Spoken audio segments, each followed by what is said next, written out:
Okay, next up is Fighting, a movie trying really hard to capitalize on the world of MMA or UFC. And I say trying hard because it actually tries a lot harder than its predecessors, such as Never Back Down. The story revolves around Sean, played by Channing Tatum, in a very good role here.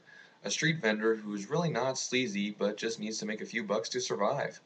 However, after getting into some scraps with people who provoke him, he catches the eye of Harvey, played by the fantastically talented Oscar nominee Terrance Howard, who promotes illegal fights for money.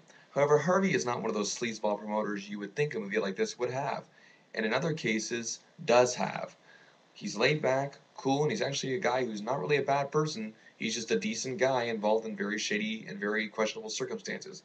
Kind of reminds you of the characters we see playing mobsters in some films, if you will. Now, of course, Sean is successful at first, and what started out as fights for 5,000 turns into 10,000, and up and up and up until he's in the six figures.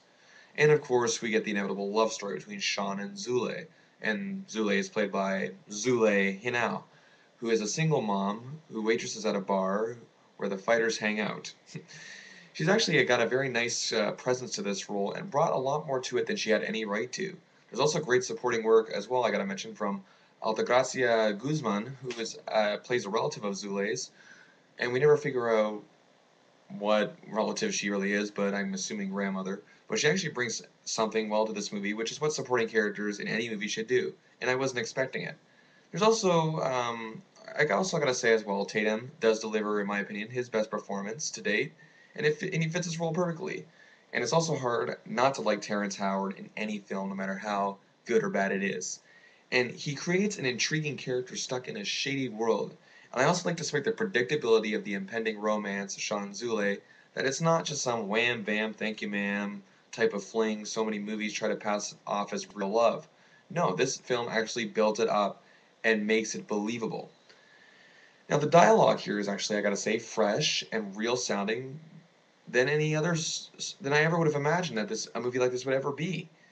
It's not a cinematic, masterpiece here or anything like that, but and we also get the inevitable bad guys and the underhanded dealings with those bad guys. It'll be hard for Sean to triumph over. And despite the fact we know a lot of what's coming, unlike some movies, I was actually rooting for this character to triumph. And he plays someone that you want to succeed. And that's what a movie like this should do. Now, some people were even arguing with me not long ago. They think the notion of underground MMA in the company of rich people is ridiculous. Hello, how did MMA get its start? By being underground in Japan and eventually in North America as well. It used to be a highly illegal sport. The old Jean-Claude Van Damme movie, Bloodsport, was based on that stuff. Same with Best of the Best. Until the early to mid 90s when it was legalized, it was always underground. And why wouldn't that trend continue? Why wouldn't rich guys want to avoid the red tape of the state athletic commissions and capitalize on something that is extremely popular right now and make more of a profit than they would without having to go through all that stuff? To me, it makes almost perfect sense of how this movie worked. And like I said, and I can also I gotta press as well again of the dialogue in this story.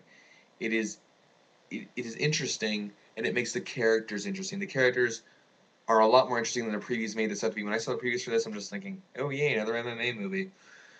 And you know what? The interest of the characters are enough to overcome the predictable plot and story. Now, had only one of those positive elements run through the film, say, out of the two, the characters and the dialogue, if it was just one of those things, I probably wouldn't have recommended it. But since the lack of unpredictability is overcome by two very refreshing elements, I am recommending this movie. I'm giving it 3 stars out of 5.